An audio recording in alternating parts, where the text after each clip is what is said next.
Got your back against the wall, no you know you never had a chance. Should've known better, now you better make other plans. There's no going back, gotta let you know in advance. This is Yam Squad, it's the TeamAvalanche. This is Yam Squad, it's the TeamAvalanche. This is Yam Squad, it's the TeamAvalanche. There's no going back, gotta let you know in advance. This is Yam Squad, it's the TeamAvalanche. Good evening, YouTube. You guys are now watching another segment of TheCaliEffect. Today, we're going to be doing a different interpretation on Shaddolls, mainly because I just wanted to play something different. In no way, shape, or form, this deck is better than the Denka Sekka route that you guys see, or the Chaos route. I just really wanted to show you guys a different way to play Shaddolls, the way that I would prefer to play Shaddolls, because I actually like playing back row, and I feel that it's more of a stun deck than an OTK type deck. This is... I don't really know what to call it. I'll just call it Majesty's Fiend Shaddolls. And basically, we have a better matchup against Rogue. We already have an infinitely good matchup against Burning Abyss, but this even makes it better. I would say that this would be a better deck for a local level when you're playing against nothing but a whole bunch of randoms, and then, you know, a lot of players tend to favor Burning Abyss over Clifford. So with that being said, this is my synopsis of it. I really would take this to a local or regional event. Hell, I'll even take it to YCS, just because you do see a lot more Burning Abyss than Clifford. But let's get down to the deck profile. We're going to be running 3 copies of Majesty's Fiend, 2 copies of Shaddoll Beast, 1 copy of BLS, 3 copy of Mathematician, 2 Squamata, 2 Dragon, 2 Shaddoll Hedgehog, 2 Shaddoll Falcon, Deco Sekka, Felice, and Global. That's going to sum up monsters. For spells, we're going to run 3 Shaddoll Fusion, 2 Mystical Space Typhoon, 2 L Shaddoll Fusion, Foolish Burial, Snatch Steal, and Raigeki. It's going to sum up spells. For traps, we're going to run 3 copies of Sinister Shadow Games, 2 Chains, 2 Trap Stuns, Solemn Warning, Compulse, and Shaddoll Core.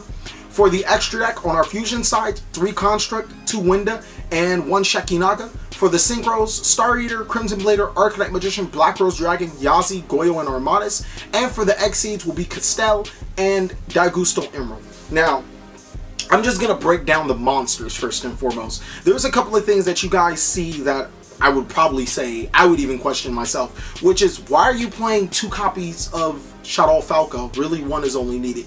Well, this deck runs a little different than the run-on-the-mill Chaos Shaddoll, Denka Shaddolls. The reason why Falco is played at 2 is because it is an amazing tribute fodder. It puts monsters on the board for us to actually sacrifice to summon Majesty's Fiend. For example, if I have 2 Shaddoll monsters and a Majesty's Fiend in my hand, also paired with the Fusion, one of the Fusion cards, I can fuse the Shaddoll Falcon and the second Shaddoll monster to make Winda. Shaddoll Falcon's effect activates to special summon itself face down defense position. Next, I would tribute the Shaddoll Falco to normal summon Majesty Fiend, and that is one of the premier plays of the deck, having a Winda preventing your opponent to special summon twice and also negating all monster effects, period. It's just amazing. The only thing that Majesty doesn't really stop is continuous effects, which is great for Winda's side, preventing your opponent from special summoning more than once. So in theory, your opponent really can't make monsters to get over Shaddoll Winda, because they don't have any, they don't have a way to exceed summon. They would need to normal summon twice and then overlay, which most decks don't do. And even then, they couldn't activate monsters effects when they did. So that really slims up the equation, allowing only making the opponent play certain cards to get over this type of combo.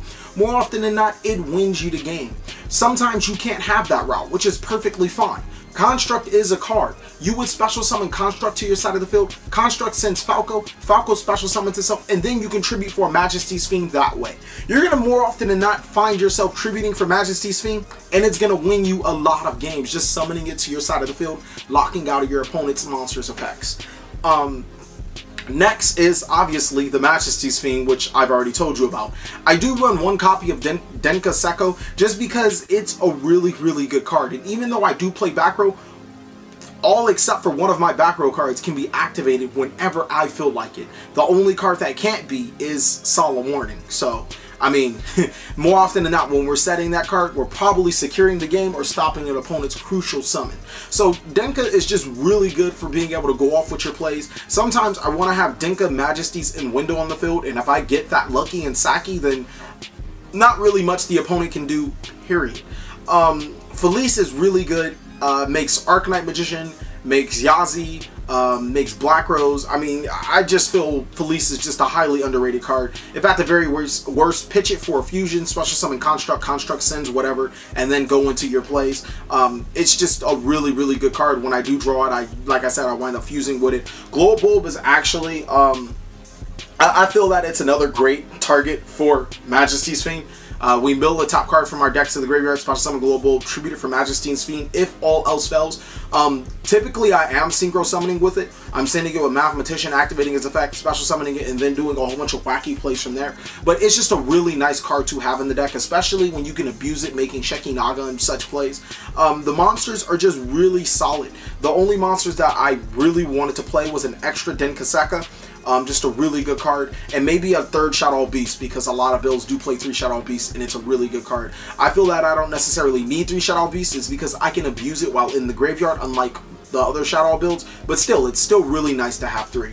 As for spells, the 3 Shaddoll Fusion are standard. The 2 Mystical Space Typhoon, we don't need 3. We have Dragon. We have other ways to destroy the opponent's spells and traps. I want to run 3 copies of L Shaddoll Fusion. If I were to drop Raigeki for it, but so far everything's been really good. L Shaddoll Fusion is just another one of those great cards in this game. The biggest reason why I run 3 is because there's times where I have Majesties and Window on my board per se. I can set the L Shaddoll Fusion, and if my opponent were to get over my combo, I can just L Shaddoll Fusion and fuse both the Majesty's Fiend and the Winder to make a construct play. And then, furthermore, Construct destroys that special summon monster that they just special summoned to the field that would got over my Winder or my Majesty's Fiend, and it sends a card to the graveyard. Then I can abuse the fact that Winder is in the graveyard, or Winder is in the graveyard, and add a Shaddoll Fusion to my hand. It just really creates that one-sided play that I can use my effect monsters whenever I want to. The only thing I have to do is reveal my L Shaddoll Fusion, and I'm back into the game. Snatch Steal is really good in here just because a lot of rogue decks tend to play a lot of dark, light, or earth monsters. So we Snatch Steal that monster, and then we fuse with it, or we attack with it, do whatever we want, and then, yeah, it's just about it. At the very worst, more often than not, you can synchro summon it with it, since I do run a level 2 tuner, a level 4 tuner, and a level 1 tuner, so I'll find a way to, you know, make good use of the monster that I stole. Raigeki is just really good to clear boards, especially if your opponent goes double Dante, Vanity's Fiend. That's one of the harder combos. One of the spell cards I do miss also, other than the 3rd L Shaddoll Fusion, I was playing the Monarch Stormforth. The Monarch Stormforth was really good just because it helped me tribute my opponent's monsters for Majesty's Fiend. Monarch Stormforth, as you know, is one of the best cards in the game.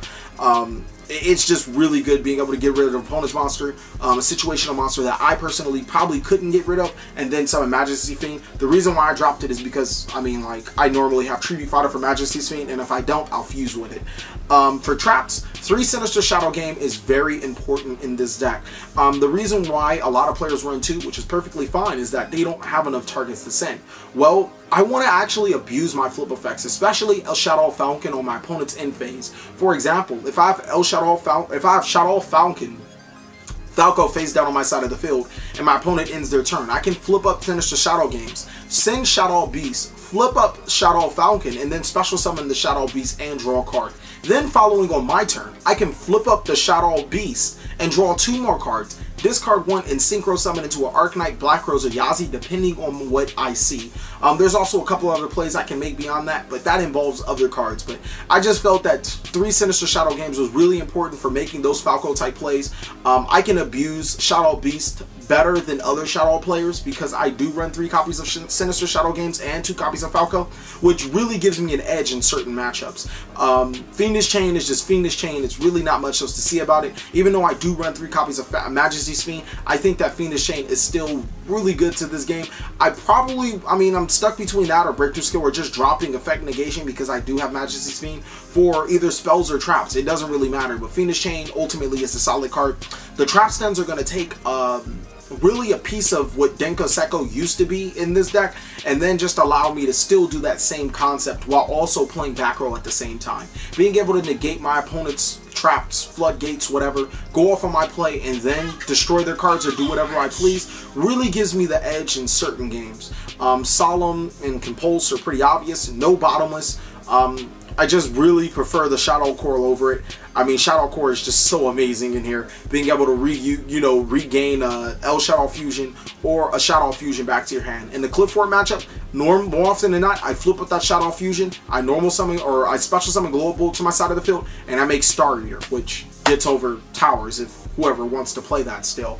Ultimately, Shaddoll core just has so many uses. Even still, just another tribute fodder for Majesty's Fiend. So I practically have all of my tribute fodder cards already in the deck, built in just in case if I wanted to summon Majesty's Fiend to negate my opponent's monster's effects. Constructs are pretty standard. Wonders are pretty standard. Sheki Naga, I probably would lean towards playing too. I've never really needed to, but I can see times where, you know, I would need to, just because it's a really good card and I run 4 Earth monsters for it. But so far, one is just perfect. Have there become a format where Sheki Naga becomes really good, then I can find a way to squeeze 2 in here. Star Eater, like I said, is for getting over Clifford. Crimson Blader is replaced all other level 8s, in my opinion, is the best level 8 synchro to go into. Arcanite Magician just makes a lot of splash plays, especially with Global in the deck, you know, off the Forbidden list.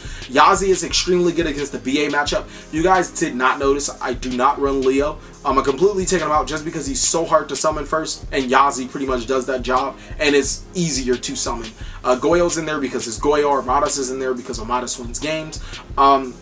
For the XAs, for the exception of Castell, so you guys get an extra slot to play with. I chose Daigusto Emerald just to recycle cards, but you guys can really play whatever you want. I mean, more often than not, you're not XA summoning, but it's always a nice option to have. You're going to need it one day, and the day that you do need it, you'll use it. So that's pretty much it. This is my synopsis on a different way to play Shaddolls. It's really good against Rogue. It's really good against the Mirror Match, you know, the Denkenseka players. It's extraordinary well against Burning Abyss.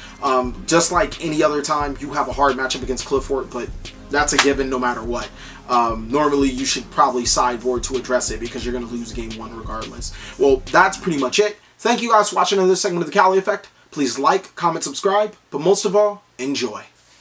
Please stay connected with me by adding me on all my social networks on Twitter, Instagram, and Facebook. Just copy the link into your search bar and add. Thank you.